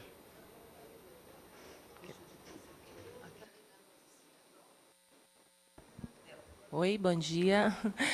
Bom dia, obrigada pela oportunidade de estar aqui participando dessa palestra tão esclarecedora, né? Parabenizar a deputada Rosaneide e o professor Benedito e colocar algumas questões no que diz respeito à formação, né, profissional a esse respeito. Investir na formação de professores, professoras e orientadores educacionais é valorizar também a nossa categoria, né? E, em contrapartida, nós teremos profissionais capacitados para o acolhimento, né, para saber como acolher, como abordar esses adolescentes. Eu já tenho 29 anos de Secretaria de Educação, já vi algumas questões acontecerem e, de fato, os profissionais que atuam dentro da escola, muitas vezes eles sentem medo de denunciar, né, principalmente em escolas de regiões pequenas. Eu, por exemplo, trabalho em Braslândia. E algumas vezes você faz o contato com o conselho tutelar, mas a família, a gente sabe que a maioria das vezes as crianças e adolescentes, eles passam por abuso sexual em casa, né? Então, a família ela já deduz de onde vem aquela denúncia, e então, muitas vezes, os profissionais de educação acabam se omitindo, né, algumas vezes por medo de represália. Como o senhor disse muito bem, quem protege a escola? Né? A gente chega ao banco, nós temos segurança, nós chegamos na Câmara dos Deputados, a gente tem segurança, a gente chega em diversos órgãos, a gente tem muita segurança. E na escola, quem protege a escola? Então, estamos todos muito vulneráveis, né, ao que possa vir de fora para dentro, porque, como a gente sempre coloca, a violência ela não é gerada dentro da escola, mas ela vem de fora para dentro. E, às vezes, em alguns momentos, esses profissionais, professores e orientadores se sentem só. Então, investir nessa formação, que ainda é um tabu, falar sobre a questão de abuso sexual ainda é um tabu, porque a sociedade ainda acredita na questão da família perfeita, né? Que a família que era para proteger, muitas vezes ela não protege, né? Ela coloca a criança ou adolescente numa situação de violência. Então, essa questão ela é imprescindível para que a gente tenha resultados melhores a cada dia, nesse sentido de combater e também orientar as crianças a respeito da questão da própria sexualidade. Obrigada. Muito obrigada, Márcia Gilda, represento o Simpro aqui do DF. E você usou uma questão muito importante, né, professor? Quem protege a escola? Quem protege a escola? Quem protege o profissional da educação, quem protege a professora, o professor, como o senhor mesmo disse, muitos e muitas foram vítimas na infância e na adolescência. E depois nem superou ao longo da sua vida essa tragédia de ordem pessoal. E aí ela tem que lidar com essas questões, e ela também não tem amparo psicológico. E hoje, né, com a situação do país, essa dúvida instalada, qual é o papel da escola? No interior da escola, o que pode o professor? E ela percebe, muitas vezes, eu acho que esses protocolos, que eu gostaria que o senhor comentasse melhor, que, infelizmente, não é da formação do licenciado, né? Não são nas licenciaturas que a gente aprende os protocolos em lidar com essas questões, que não são questões próprias do ensino, mas estão à nossa frente, né? Às vezes a criança não vai falar em casa para a mãe, para o pai, porque às vezes ela é vítima dentro da própria casa, então ela não tem ali a condição de se revelar, e ela vai encontrar na professora e no professor a pessoa que ela tem confiança e que ela pode fazer a revelação. E no momento que ela revela, ou que a professora percebe, ou o professor, os sinais que a criança e o adolescente demonstra, qual é o protocolo que a professora ou o professor tem que seguir após perceber uma situação dessa, ou após escutar a criança ou o adolescente. Então, eu vejo, como professora, como gestora de educação que já fui, a importância desta formação para o profissional da educação, porque ele entra na escola, o papel formativo dele foi outro, ele está formado para trabalhar a construção do conhecimento. E para construir conhecimento, você tem que ter uma criança saudável, né, em todos os sentidos, para que ela possa ter essa interlocução de aprendizagem. E aí a professora ou o professor percebe sinais que vão muito além das paredes da escola e que ela tem que fazer essa interlocução. E aí a sequência dos protocolos. E eu vejo a importância de publicações nesse sentido, de que seja como realmente um médico tem na saúde, lá, quando ele tem que tratar uma determinada situação, ele tem um protocolo. Aqui ou em qualquer lugar do mundo, o protocolo da saúde está expresso e o médico segue, né? Então, como é que é para a educação? Porque isso a gente está vendo todos os dias ampliando essas situações desesperadoras em nosso país. A gente vê os índices aumentando, talvez não sejam aumentando, mas sejam mais revelados, né? E as pessoas que às vezes não tinham coragem de ir a uma delegacia fazer uma reclamação, hoje aparecem mais as reclamações, os índices aumentam, e a escola é que está lá desprotegida, sem saber como agir. A rede de proteção, muitas vezes fragmentada, como o senhor disse aqui, não tem uma rede integral. O senhor citou o exemplo de Vitória da Conquista, que tem um local onde todo mundo, a criança pode ser ouvida. Essa questão de ter que repetir para muitas pessoas a história, quanto deve ser sofrido falar uma vez, aí falar a segunda, a terceira, a contaminação do depoimento. Acho que todas essas questões que o senhor aqui colocou traz muitas reflexões. Eu acho que o parlamento tem que fazer um esforço muito grande. Não é só aprovar a lei, dizer como é que a lei, na prática, vai funcionar. Né? Como é que vai ser essa proteção da escola. Então, gostaria... Tem mais alguém que gostaria de fazer alguma questão? Ah, muito bem. Nossa Eugênia, aqui, nossa secretária. Fica à vontade, Eugênia. Bom dia. O senhor falou sobre os casos de denúncia em 2018, cerca de 150 mil no 0100, né? Pensando assim, na regra do silêncio, no medo que as pessoas têm de revelar, qual é o número real que o senhor acha de violência que pode existir, o dobro, o triplo disso? Muito boa pergunta. Muito boa pergunta. O Brasil ainda não fez um cálculo muito interessante do que acontece no real e o que acontece, o que é denunciado. Né? Alguns outros países têm, nas amostras de domicílios, tem uma pergunta sobre o que se acontecer algum fato de violência na família e tal, tal. Então, é possível, depois de você, confrontar com o que foi denunciado. Mas agora, pasmem vocês que se tem uma estimativa que apenas 10% dos casos de violência chegam ao conhecimento das autoridades. Não é? Apenas 10%. E, em geral, os casos que chegam às autoridades são os casos que têm um flagrante. Né? Agora, o que a gente fala da importância do depoimento da criança, do depoimento especial, é porque, diferente dos outros, ou, por exemplo, a postura do sistema de justiça é buscar a materialidade do fato, né? A prova material. Né? Então, sempre buscando a prova material. O que a gente tem é que 85% dos casos de violência sexual não deixa prova material. Então, a justiça, se ela não escutar essa criança, se não souber escutar essa criança, não vai ter responsabilização desses delitos, porque não tem prova material.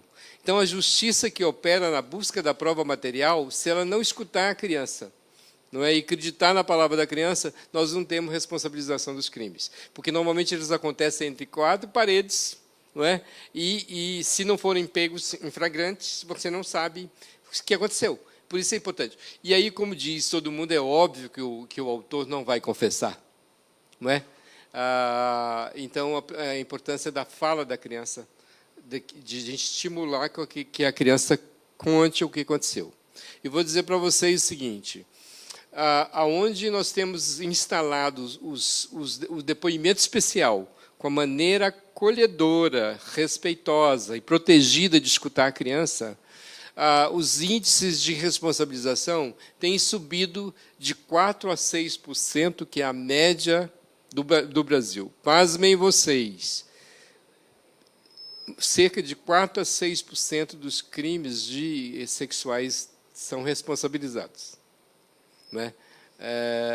Nos lugares onde tem um conjunto de medidas, isso tem subido para 60% a 70%. onde se acredita a palavra da criança e tudo mais, tem subido muito. E lógico que a gente insiste que a sociedade brasileira precisa produzir também medidas para esse autor da violência sexual, porque a gente tem uma sexualidade adoecida no país por falta de discussão mais acurada de uma sexualidade saudável. Nós temos um diagnóstico que é também complicado, que é o seguinte, que cerca de entre 40% a 60% dos autores de violência sexual foram abusados na infância. Então, nós temos aqui uma possibilidade de uma reprodução do ciclo de violência. Né? Uma criança exposta à violência, eu falo assim, que a perversidade da violência, além dela fazer mal para a criança, ela aprisiona a criança e quase que obriga a criança a repetir, quando adulto, o que aconteceu com ela. Não é? É uma perversidade. A violência, ela captura a pessoa e tem um grande potencial de transformar a pessoa numa reprodutora de violência. Não é? Essa é a perversidade mais cruel. E eu digo o seguinte, gente, a violência faz mal para quem pratica, violência faz mal para quem recebe e faz mal para quem escuta. Então, a gente tem que minimizar os esforços. A prevenção é isso, a prevenção é muito clara. Então, a gente conhece muito pouco da violência que ocorre. A gente está assustado com os meios de comunicação e do que está acontecendo com isso tudo, mas posso, infelizmente, alertar que isso pode ser apenas 10% do que acontece no cotidiano da vida das crianças e adolescentes. Né? E aí é muito importante os protocolos, né, que a professora Rosaneide enfatizou aqui. A gente não tem protocolos, cada um age de uma forma que a sensibilidade ajuda, que a sensibilidade indica. A intuição e o bom senso e a acolhida é muito importante, mas muitas vezes nós fazemos coisas equivocadas com a boa intenção possível. Por isso o protocolo. E aí o protocolo, eu digo, a escuta da criança. A criança veio revelar, não é? A gente tem que estabelecer isso. Escuta atentamente. Não faça perguntas, depois, ao final, diz para a criança assim, você já revelou isso para mais alguém? Eu digo o seguinte, olha, eu entendi o que aconteceu com você, eu não sou a pessoa que vai entrar em detalhes com você, porque tem outras pessoas na cidade que vão te perguntar mais sobre o que aconteceu. Eu queria dizer para você que eu estou aqui para te apoiar, e que eu gostaria que eu tenha um dever de comunicar isso para as autoridades. A gente vai buscar comunicar para quem que pode te proteger. E a gente vai procurar fazer isso da melhor maneira possível. Eu estou aqui à sua disposição. Se você quiser voltar a falar comigo, volte a falar comigo. Certo? E dizer claramente. O caso que uma amiga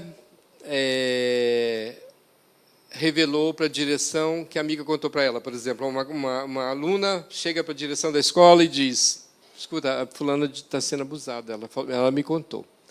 E aí que vem um pouco de complicação do que fazer. Porque se você chamar a menina e perguntar, isso está acontecendo com você, ela vai saber que a amiga contou. Né? Quebra a confiança. Né?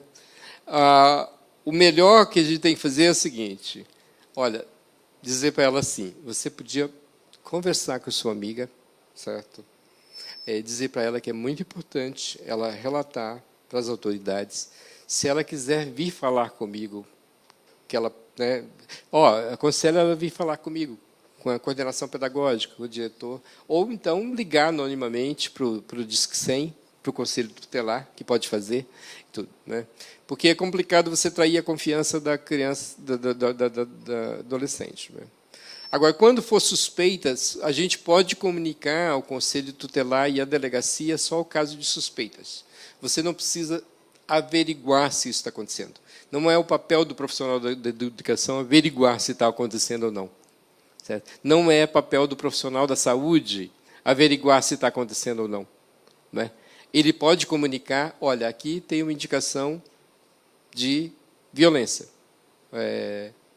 E o pessoal da saúde fez uma ficha de identificação e notificação que é muito interessante.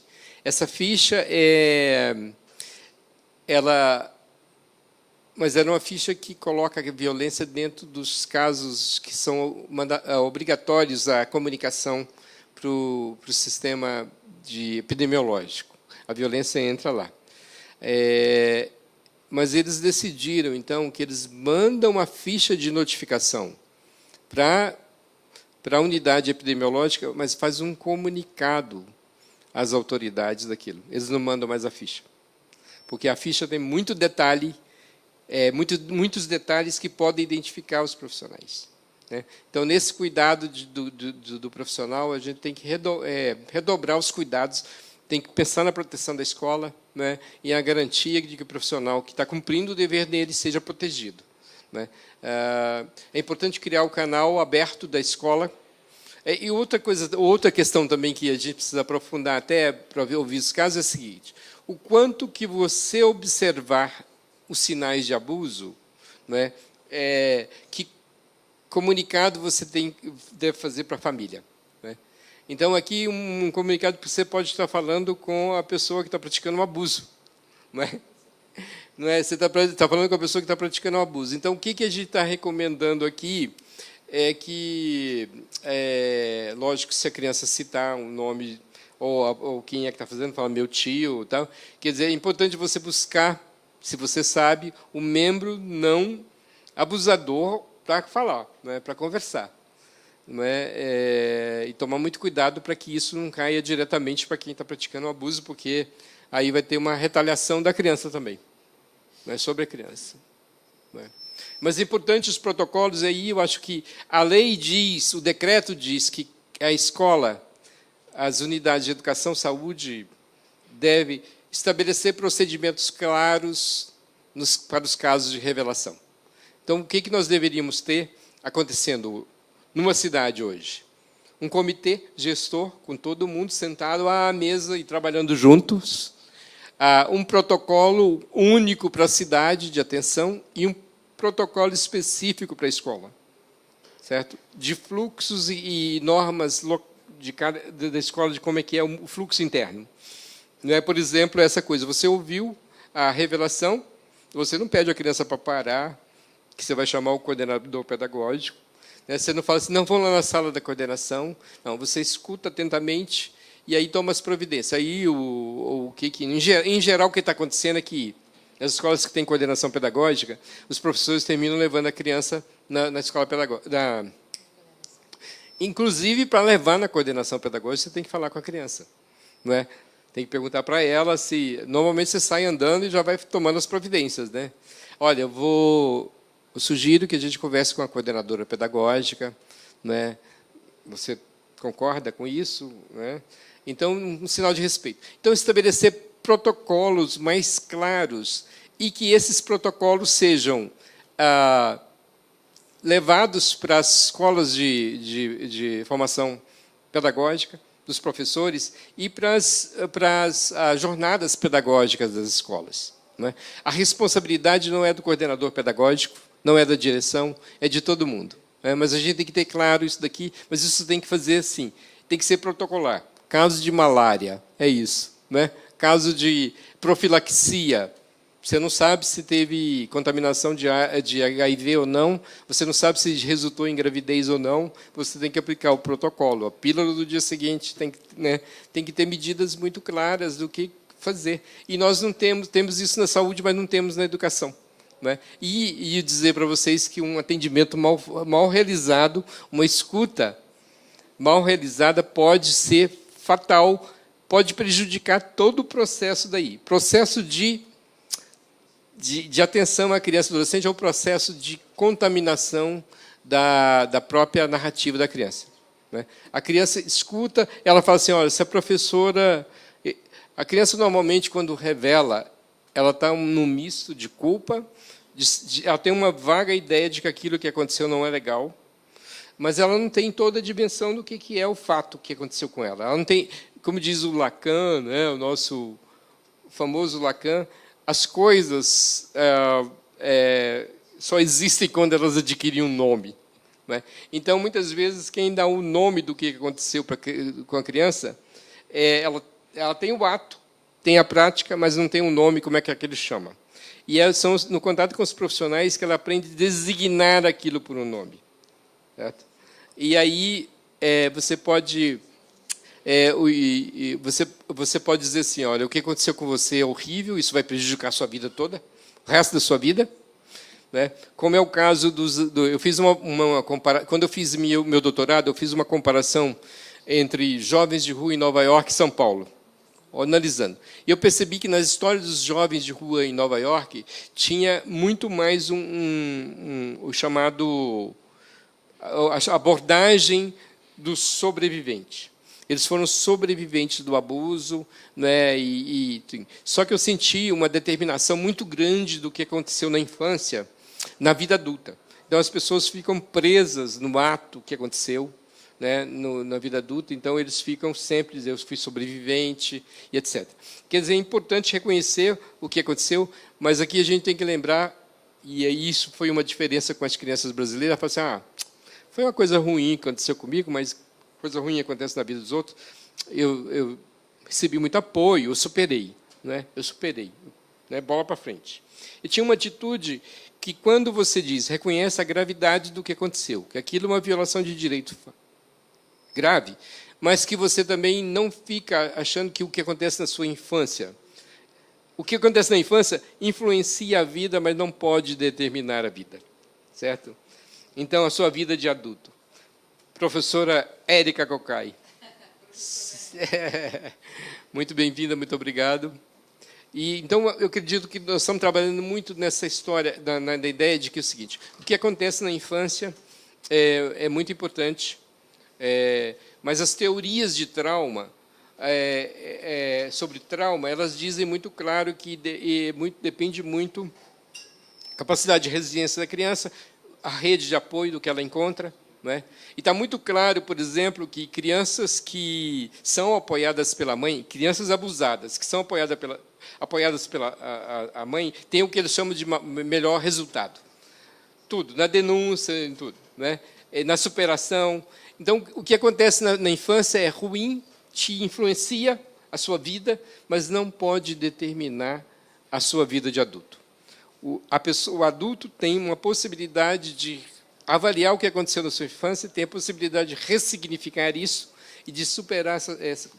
E o que é o seguinte, o primeiro contato com o profissional, depois que você revelou o abuso, o primeiro contato com o profissional é fundamental, porque é esse profissional que vai traduzir na chamada norma culta, norma legal, o que aconteceu com você.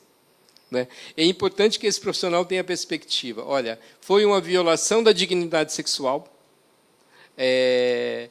mas que essa criança tem muitas chances de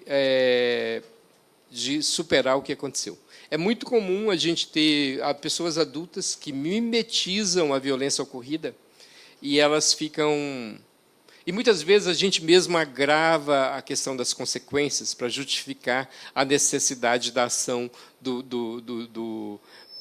governo, de tudo. A gente termina dizendo assim, das consequências graves, a gente quer exaltar as consequências graves, mas é importante dizer que é muito importante dizer que tem consequências, mas que a gente tem um caminho de intervenção rápida à rede que pode fazer a diferença numa vida de uma criança, certo? É importante que a gente dizer o seguinte, olha, esse quadro pode ser agravado com intervenções revitimizantes, pode ser agravado com isso, mas assim, uma intervenção bem feita, no primeiro momento da revelação, pode fazer a diferença na trajetória dessa pessoa. Ou você pode, você pode contribuir para arruinar que essa criança mimetize aquele fato e fala assim, olha, a minha experiência com o abuso foi ruim, a minha experiência com o conselho tutelar foi ruim, a minha experiência com a escola foi ruim, a minha experiência com a IML foi ruim, a minha experiência com a justiça foi ruim. Não é? Então, você chega à conclusão de que por que eu fui revelar isso? Para que eu fui falar isso? Não é? Por que eu fui contar isso? Eu não devia ter contado para ninguém, eu devia ter ficado calada.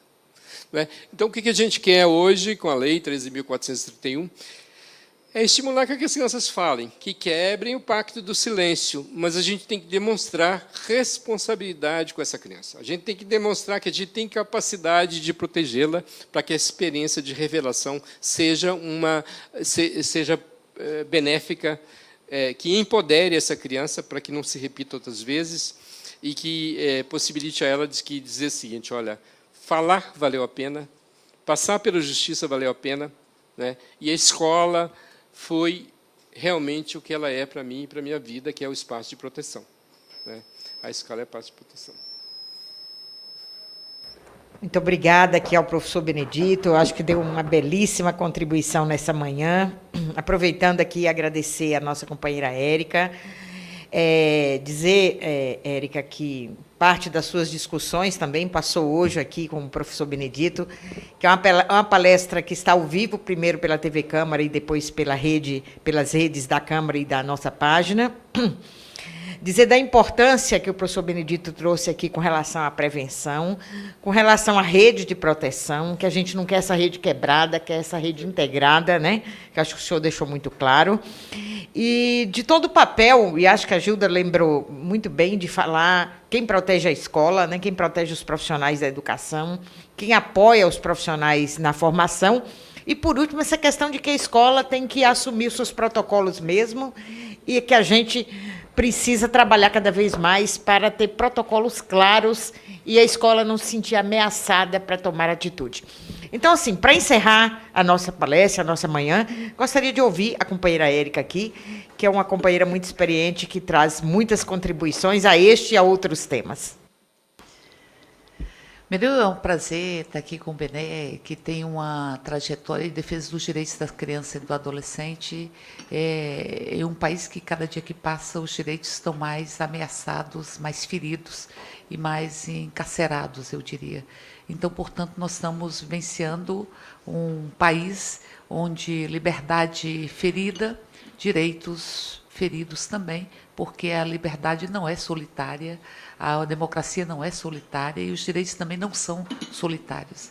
Mas é dizer que nós corremos muito risco de tirar a escola do papel de proteção. A escola talvez seja o instrumento de maior proteção aos direitos de crianças e adolescentes.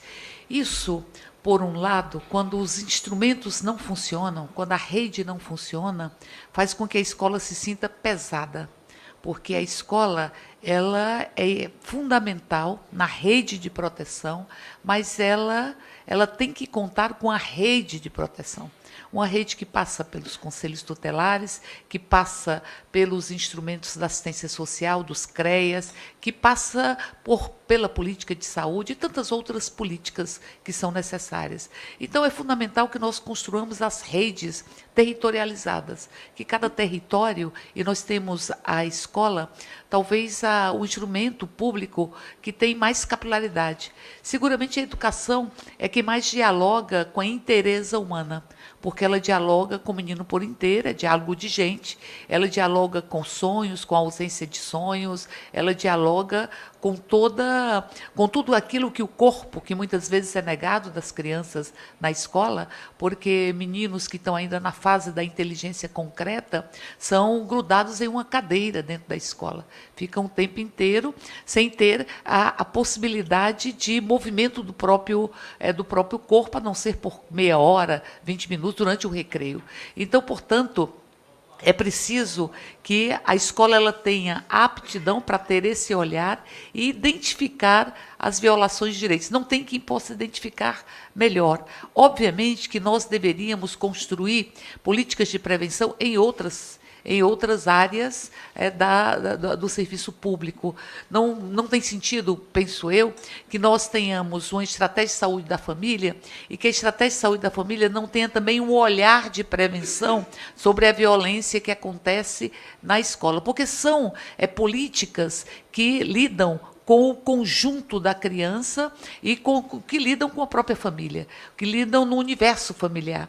Porque a violência contra as crianças, ela é uma violência, em grande medida, intrafamiliar. Inclusive o abuso sexual. O abuso sexual é, via de regra, diferente da exploração sexual, mas o abuso sexual, ele tem uma relação, ele está relacionado com quem tem ascendência afetiva, ascendência econômica, com a própria criança, para construir, inclusive, os pactos de silêncio.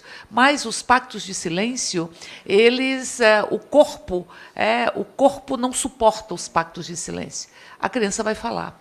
Ela pode falar até pelo próprio silêncio, ela fala pelo comportamento, ela fala pelo desempenho, ela vai falar. Ela tem uma fala que precisa ser apreendida, precisa ser interpretada, para que você possa dialogar com o sofrimento que ela, através do pacto de silêncio, muitas vezes quer negar como um mecanismo de defesa dela própria. Ela tenta negar e aí constrói uma relação apartada. É como se fossem duas vidas ou dois corpos, um que é vítima de violência e outro que tenta negar esta própria violência para poder se livrar dela e não enfrentar esse nível de sofrimento. É óbvio que você precisa de um atendimento, e um atendimento multidisciplinar, e eu não vou repetir o que Bené aqui dizia, que isso é fundamental para a criança ressignificar a vida. Ressignificar a vida é como diz Sartre, não é? Não basta apenas constatar o que fizeram conosco, mas o que nós vamos fazer com o que fizeram conosco. Você não muda o que aconteceu com você, mas você muda a forma de olhar o que aconteceu com você. E para isso é preciso trazer para o campo simbólico. É preciso que você saia do campo do próprio sentimento, do recalque, que você traga para o campo simbólico. Que haja a fala no campo simbólico, porque a fala ela sempre vai existir. Então, nesse sentido, eu acho que a gente corre muitos riscos. Primeiro risco nos projetos de militarização, porque tira do educador a condição de mediar conflitos e de dialogar com os conflitos e com as marcas de violência que não são construídas dentro da escola, mas são construídas na própria sociedade, na comunidade, e que a escola vai expressar. Então, é importante que nós possamos, em defesa dos direitos das crianças e da escola enquanto rede de proteção, nos colocarmos acerca do projeto de militarização. Que conflito nós temos? Somos seres querentes, faltantes, somos seres que só se sentem plenos quando se sentem pertencentes a algo maior do que nós mesmos. Então, portanto, é importante que nós tenhamos no campo pedagógico, no campo da educação, a construção das mediações dos conflitos e não no campo da imposição, que, em verdade, não faz com que se reflita sobre o próprio conflito, que eleve o protagonismo das próprias crianças e adolescentes na resolução dos seus conflitos que virão durante toda a vida, mas que faz com que você delegue a outro, a uma autoridade, sem ter o entendimento do que ele representa, sem entender o significado, delegue a outro a eliminação dos conflitos. E segundo, é o projeto que tem aqui, que é o Escola Amordaçada, ou Escola Sem Partido, que tira a palavra gênero de dentro da escola. Nós sabemos que a violência sexual é uma violência que concentra muito a violência de gênero, a discriminação de gênero. Se você ver os dados do DataSUS, mais de 88% de vítimas de violência sexual são do gênero feminino. Então, portanto, você arranca a palavra gênero, você cria uma lógica conteudista que fere o conceito da própria educação e que anula mais uma vez o outro, porque o outro não tem um saber, ele é apenas depositário de um saber hierarquizado ligado a um próprio conteúdo. Então, isso provoca uma esterilização da escola. E aí eu não vou discutir os problemas. Esse projeto, o que está aqui, que já tem um parecer, que a gente conseguiu evitar a aprovação dele na legislatura passada, ele é criminoso contra as crianças e adolescentes vítimas de violência. Ele é criminoso. E, por outro lado, é preciso dar estrutura, que é a territorialização. Porque, em grande medida, às vezes você sente assim, o professor ele cansa, ele verga, porque ele vai lidando com todas as violações de direitos e ele não tem uma rede para que ele possa superar a própria violação. Então, ele tem a síndrome do burnout, tem uma série de expressões que vão ter os seus sintomas na própria saúde do educador e educadora. Por isso que há, de forma inusitada e às vezes incompreensível, educadores ou professores, melhor dizendo, que defendem o escola sem partido, porque eles querem chegar, dar sua aula, o seu conteúdo e sair sem ter a responsabilidade de lidar com um processo pedagógico que é para além do conteúdo e é uma troca e uma trança de saberes. Por isso é importante que nós possamos fazer a discussão sobre as responsabilidades da escola, que não tem quem as assuma, porque elas são insubstituíveis. A educação é insubstituível em qualquer rede de proteção. Que nós possamos ativar os conselhos de defesa dos direitos e, ao mesmo tempo, os planos de enfrentamento à violência contra crianças e adolescentes, particularmente a violência sexual, e, a partir daí, nós possamos ter a intersetorialidade e a participação com a própria comunidade. E é preciso sempre atentar para a importância da educação, como disse, imprescindível, mas, ao mesmo tempo, que é preciso construir rede. E eu encerro fazendo uma homenagem a uma família de meninos, de 4 meninos e meninas, que a mãe faleceu, o pai é alcoólico e foram entregues a um abrigo e foram vítimas de violência sexual. Então, eu lembro de uma menina que deve estar por volta com 23 anos hoje, na época ela tinha 10 anos, e ela, como eu digo que fala, ela já não conseguia falar. E ela não conseguia descruzar as pernas. Então, ela expressava o que estava sofrendo, o sofrimento dela. E foi a partir da identificação desta fala, que não era oralizada, que se conseguiu ver o nível de violência que as 4 crianças estavam sofrendo neste abrigo, vítimas de violência sexual. Então, eu penso que um plano, ele lida com outros. O plano de enfrentamento ao trabalho infantil, o plano de enfrentamento ao trabalho escravo, à violência sexual, comunidade, ou seja, de vida comunitária e social e familiar, de convivência comunitária e familiar, eles têm que ser interligados. Porque muitas vezes a gente fala, há um plano e um bom plano de combate à violência sexual, mas ele tem que dialogar com outros planos, senão a gente vai criando uma série de caixinhas que impede que nós tenhamos uma visão holística, sistêmica e que nós possamos centrar na criança e no adolescente, possamos centrar. Então, é o centro. O centro é como você protege esses direitos, para que eu nunca mais tenha que escutar o que eu escutei na CPI de uma menina, à época com 13 anos, a violência sexual tinha sido denunciada pela própria mãe, para a mãe, quando ela tinha 11 anos, violada também em um abrigo, é uma entidade de contraturno, e ali ela dizia, a minha vida acabou, eu já não sou pura, eu nunca conseguirei me casar. Essa menina tinha 2 anos que tinha havido a denúncia, o processo, o inquérito não tinha caminhado absolutamente nada, porque a impunidade também, ela arrefece, a impunidade ela naturaliza a violência. Então, se você não tem uma resposta para responsabilizar os agressores, dá a impressão de que a corda vai arrebentar, como se diz, para o lado mais fraco. Então, que não vale a pena denunciar. E você naturaliza, porque isso vai se perpetuando e vai entranhando o tecido social. Então, 2 anos, essa menina, o inquérito não tinha avançado em absolutamente nada e ela não tinha tido nenhum atendimento do CREAS. Por isso, Bené, que eu penso muitas vezes, se não era importante você resgatar projetos com o caráter específico de enfrentamento à violência.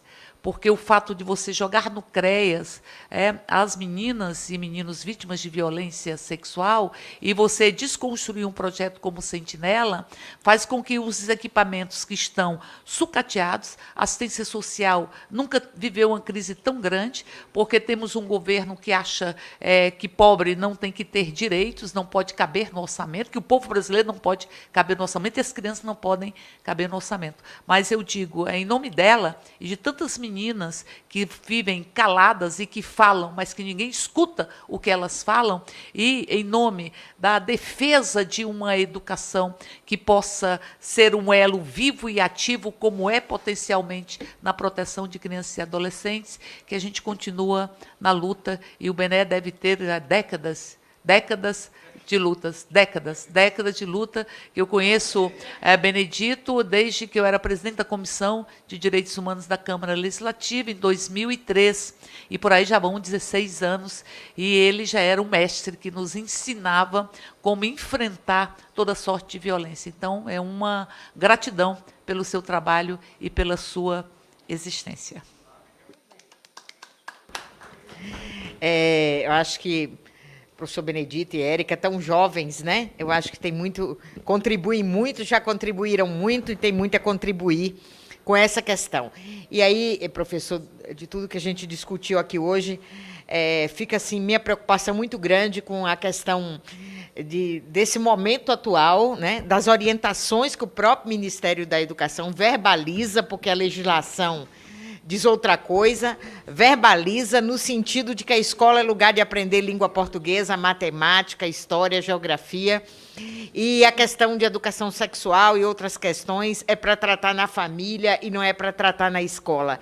E, às vezes, a professora que chega na escola e vê os seus alunos, vê as marcas, vê as evidências, muitas vezes está silenciada, também se sentindo afrontada por essas informações que houve da própria autoridade ministerial em relação ao papel do professor. Mas nós sabemos que, às vezes, a porta que abre para a criança é a porta da escola, é a primeira porta, é o ombro que ela tem, o ombro do professor e da professora, e, nesse sentido, criar com quem elas podem contar. É muito importante que a gente ajude os professores cada vez mais a refletir, a se empoderarem, a saber qual é o seu papel neste protocolo, qual é o protocolo que ele tem que desempenhar lá para que ele possa ajudar as crianças e adolescentes. Para finalizar, quero dizer que, mesmo na questão da justiça, lá em Mato Grosso, tem um mês, mais ou menos, uma defensora pública, né, que eu digo o nome aqui com muito carinho, que é a doutora Rosana Barros, que é uma defensora dos direitos de crianças, de adolescentes, de mulheres especialmente. Ela acompanhou uma jovem que estava sendo abusada pelo próprio pai, e ela foi orientando a jovem para ela ir fazer a denúncia. No momento que ela conduziu a jovem para fazer a denúncia, na frente do juiz e do Ministério Público, e os assessores que estavam ali, era um grupo de 4 homens, quando ela chegou com a jovem, o juiz disse para ela se retirar, porque ela era defensora pública, ela só podia defender o réu. E o réu estava presente, e ela não podia defender a vítima. Então, ela disse, não, fui eu que a conduzi aqui, eu sou mulher, não tem nenhuma mulher aqui, eu quero ficar ao lado dela, e o juiz a proibiu de acompanhar a moça no depoimento. Então, ela fez denúncia pública, todo mundo fez nós nos esforçamos muito para denunciar cada vez mais o que aconteceu com a defensora e com a vítima ali presente numa situação. Então, nem no âmbito da justiça, quais são os protocolos, né, que a própria justiça tem, que não são seguidos, mesmo diante de uma pessoa da justiça, que é uma defensora pública. Então, a gente tem problemas em todos os âmbitos do país. Falas como a do senhor e pesquisas como a do senhor é fundamental para que a gente tenha cada vez mais condições de fazer o enfrentamento com essa situação. E queria anunciar para amanhã, nós temos audiência pública aqui nesta sala às 10 horas da manhã, que é Educação e Direitos Humanos de LGBTI. Vai estar presente aqui a ABGLT, a CNTE, o Conselho Nacional de Educação, a procuradora Débora Duprá, que também fará parte da mesa, e a doutora Bruna Irineu, que é professora pesquisadora da Universidade Federal do Mato Grosso, que pesquisa também os direitos LGBTI. Professor Benedito está convidada a estar aqui conosco, todos que nos acompanham, todos dessa casa, para que a gente faça uma discussão também nessa linha de direitos humanos e de colocar a escola como um espaço que recebe a todos e que garante direitos dos humanos que frequentam a escola. Muito obrigada, professor. Esse espaço foi muito importante para nós e outras oportunidades, vamos discutir esses protocolos, publicá-los, colocar à disposição da escola, contando aqui com o seu apoio, com o seu trabalho. Muito obrigada.